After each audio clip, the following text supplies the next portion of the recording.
ఓం నమో వెంకటేశాయ. Media మిత్రులకి, print and electronic media మిత్రులకి అందరికీ నమస్కారం. మొన్న మధ్యాహ్నం మా ఇన్ఛార్జ్ మినిస్టర్ గారు అనగాని సత్యప్రసాద్ గారు ఇక్కడ మీడియా సమావేశం నిర్వహించారు తిరుపతిలో. నిర్వహిస్తే మినిస్టర్ గారు ఆధారాలతో సహా కొన్ని విషయాలు చెప్పారు. ఆ రోజు చెప్పిన దానికి మన తిరుపతి వృద్ధ ప్రతివత ఒక ఆయన ఉన్నారు. వృద్ధ ప్రతివత కామ కరుణాకర్ రెడ్డి అని ఆయన నిన్న ఒక వీడియో రిలీజ్ చేశారు. ఏమని మినిస్టర్ గారి మీద వ్యక్తిగత విమర్శలకు, దూషణలకు దిగాడు. కరుణాకర్ రెడ్డి వ్యక్తి విమర్శలు చేయడం తప్ప నువ్వేమన్నా పేగలవా? ఏమన్నా పేగలవా? వ్యక్తిగత విమర్శలు తప్ప. ఆయన ఏమడిగాడు? ఆధారాలతో సహా మొత్తం బయట పెట్టాడు నీ భూమి గురించి. దమ్ముంటే నువ్వు నీ భూమి ఎక్కడి నుంచి వచ్చింది, నువ్వు లాస్ట్ ఎలక్షన్ అఫిడవిట్లో ఎంత ఇచ్చావు? 15 ఎకరాలు ఇచ్చావు. నీ కొడుకేమో మీడియా ముందు 24 ఎకరాలు అంటాడు. ఆ 9 ఎకరాలు ఎక్కడి నుంచి వచ్చిందో ఆధారాలతో సహా తీసుకొచ్చి బయట పెట్టు. మేము ఆధారాలతో సహా పట్టుకొని అది రివర్ బెల్ట్ అని చెప్పి తీసుకొచ్చి బయట పెడితే నువ్వు వ్యక్తిగత దోషాలు దిగుతావా ఆయన మీదకి? మేము దిగాలంటే ఎంత దిగుతామో ఈరోజు నీకు చూపిస్తాం. ఈరోజు మేము దిగాలంటే, వ్యక్తిగతంగా దిగాలంటే ఎంత దూరం దిగుతామో మీకు చూపిస్తాను. ఈరోజు నిత్యం నీతులు, వేదాలు చెప్పే కరుణాకర్ రెడ్డి అసలు విలువలంటూ ఏమన్నా ఉన్నాయా? నువ్వు విలువలతో కూడుకున్న వ్యక్తివా? వచ్చి తిరుపతి జనము లేకపోతే జిల్లా జనాన్ని అడిగితే చెప్తారు. ఇక్కడున్న పాత వాళ్ళందరికీ, కొత్త వాళ్ళకి ఎవరికన్నా కొన్ని తెలియదేమో, పాత వాళ్ళకి అందరికీ అన్నీ తెలుసు. ఆయన ఏమన్నాడు? ఇట్లా పలానా చోట మంగళంలో ఒక 7 ఎకరాలు, తనపల్లిలో 9 ఎకరాలు విజిలెన్స్ నివేదిక ప్రకారం సీసీఎల్ఏకి వచ్చింది, మొత్తం దాని ఆధారాలతో బయటపెట్టారు. నువ్వేమంటున్నావు? నా దగ్గర ఆధారాలు ఉన్నాయని చెప్పకుండా నా ఆస్తులు లాక్కుంటున్నారు, నా భూములు లాక్కుంటున్నారు. ఎందుకు లాక్కుంటారు? మావి లాక్కోమని చెప్పండి. మిగతా నాయకులు చాలామంది ఉన్నారు కదా, వాళ్ళు ఎవరు లాక్కోవడం లేదే? మీదొక్కళ్ళు ఎందుకు లాక్కుంటున్నారు?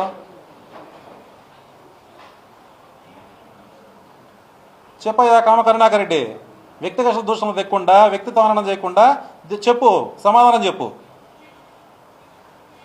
పెద్ద నీతులు, విపరీతమైన నీతులు చెప్తాడు. ఎందుకులే, గ్రాంధిక భాషలో ఒక 4 మాటలు మాట్లాడేస్తే జనాలు ఏదో అర్థం చేసుకునేస్తారు. నేను చాలా శుద్ధపూసని, జనాలు నిన్ను నమ్మరు. పదే చెప్తాన్నాము, జనాలు నిన్ను నమ్మరు. తిరుపతి జనం నమ్మకనే నిన్ను 62,000తో మట్టి కరిపించేశారు. ఈసారి ఇంకా కరిపిస్తారు నిన్ను, గుర్తుపెట్టుకో.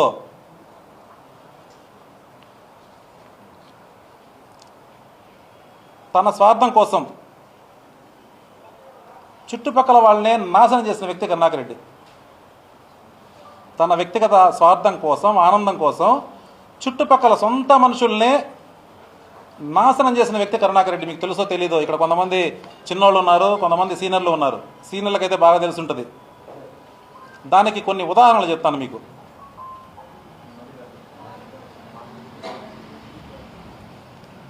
నెల్లూరు సింహపురి హోటల్ గత ఒకనొక టైంలో, నెల్లూరు సింహపురి హోటల్ నీకు గుర్తుందో? ఆయన గుర్తుంటుంది, మిగతా వాళ్ళకి ఎవరు తెలియదు పెద్దగా. సింహపురి హోటల్లో రెడ్ హ్యాండెడ్గా పట్టుబడ్డాడు కరుణాకర్ రెడ్డి. పట్టుబడితే అక్కడి నుంచి బతుకు జీవుడా అని తప్పించుకొని పారిపోయిన వ్యక్తి కరుణాకర్ రెడ్డి.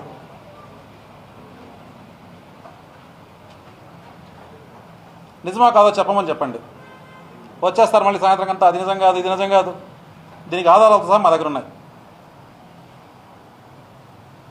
వెళ్ళాలంటే, వ్యక్తిగతంగా వెళ్ళాలంటే ఎంత దూరం అన్నా వెళ్ళగలం. నీ గురించి పెద్ద పెద్ద గ్రంథాలు ఉన్నాయి మా దగ్గర.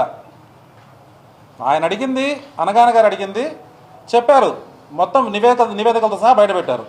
అది చెప్పకుండా, దానికి సమాధానం చెప్పకుండా నువ్వు ఆయన్ని ఎంత మాటలు పెడితే అంత మాటలు అంటావా? అంటే ఊరుకుంటారు ఇక్కడ? ఊరుకున్నదిలే, అంతకు మించి మీద పెద్ద గ్రంథాలు నీ గురించి మొత్తం బయట పెడతాం మేము. మీకు ఇంకో విషయం, నువ్వు మొట్టమొదటిసారిగా చైర్మన్ అయినప్పుడు, టీటీడీ దేవస్థానం చైర్మన్గా అయినప్పుడు నువ్వు వెలగబెట్టిన సరస సల్లాపాలు చెప్పేదా? అంటే నేను ఇంకా మరీ నా ఇంగిత జ్ఞానం వదిలి పూర్తిగా చెప్పలేను. నీకు అకౌంట్స్ డిపార్ట్మెంట్తో ఏం పని? రాత్రి పగలు నీ ముందు కూర్చోబెట్టుకొని ఇంతకుమించి చెప్పలేకుండా ఉన్నాను. నీ ముందు కూర్చోబెట్టుకొని ఏం పని? ఒకసారి ఎంక్వైరీ చేస్తే చెప్తారు. టీటీడీ ఉద్యోగస్తులందరికీ తెలిసి ఈ విషయం.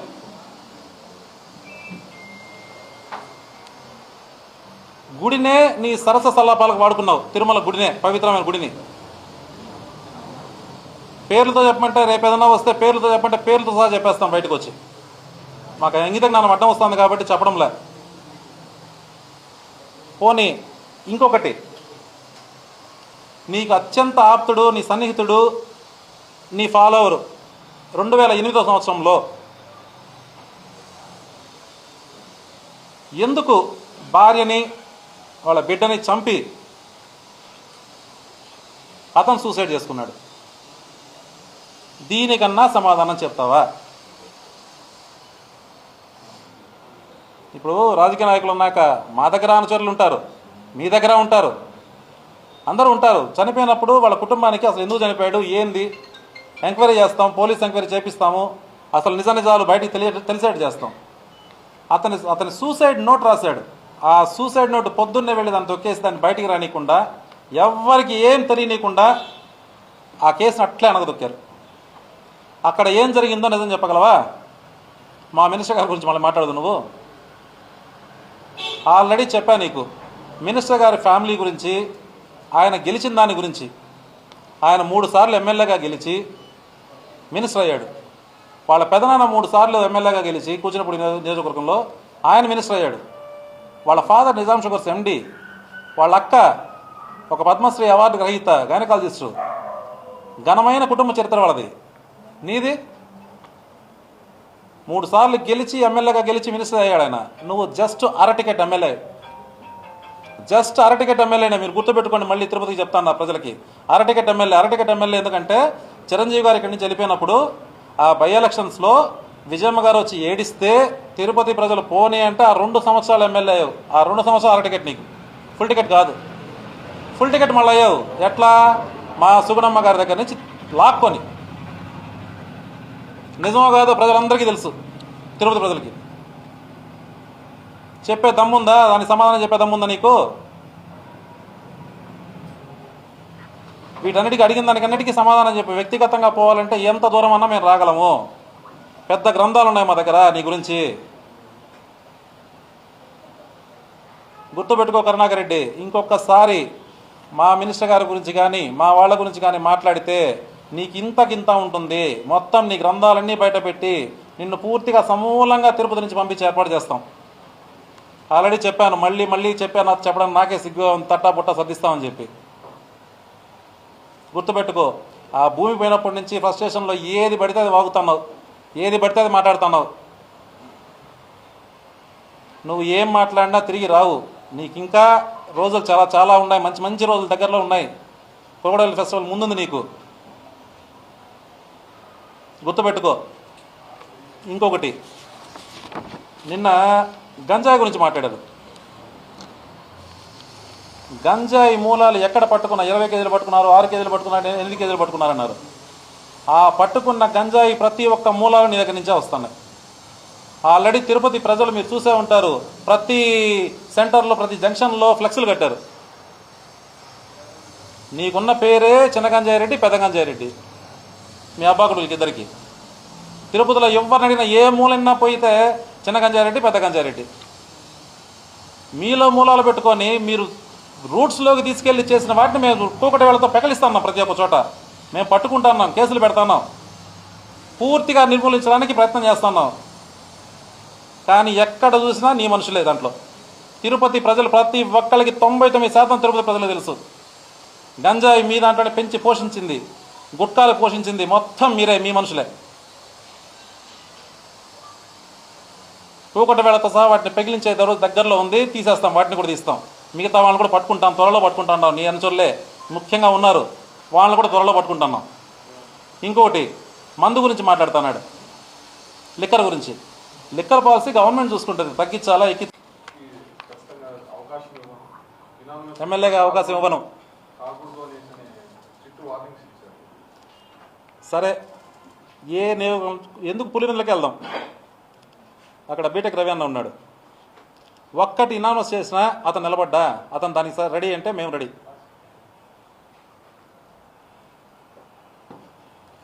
మా పార్టీ ఆదేశిస్తే ఇనామస్ చేయమని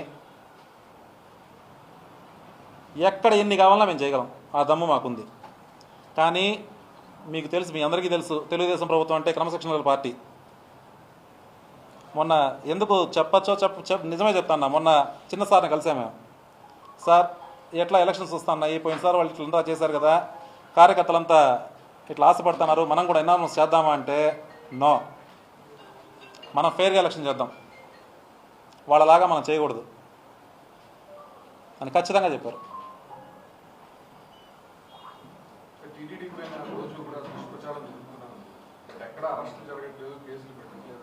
నిన్న కూడా మినిస్టర్ గారిని అడిగారు కదా,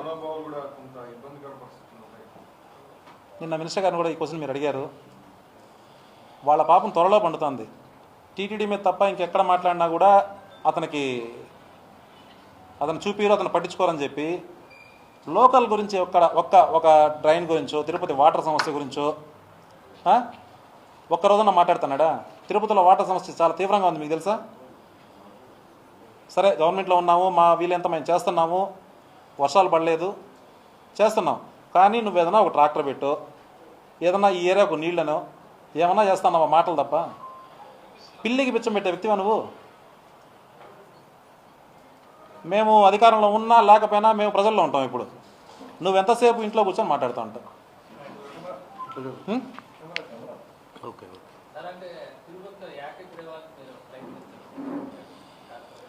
పార్టీ ఆదేశిస్తే ఏమైనా చేయడానికి సిద్ధం, కానీ మా పార్టీ ఒప్పుకోదు. పార్టీ ఆదేశిస్తే మేము దేనికైనా రెడీ, కానీ ప్రజలు దాన్ని హర్షించరు కాబట్టి, వాళ్ళలాగా అరాచకం మేము చేయం కాబట్టి మేము ఫెయిర్గా ఎలక్షన్ చేస్తాం, ప్రజల్లోకి వెళ్తాం, మా పథకాలని ప్రజల్లోకి తీసుకెళ్తాం, ఓట్లు వేయించుకొని గెలుస్తాం.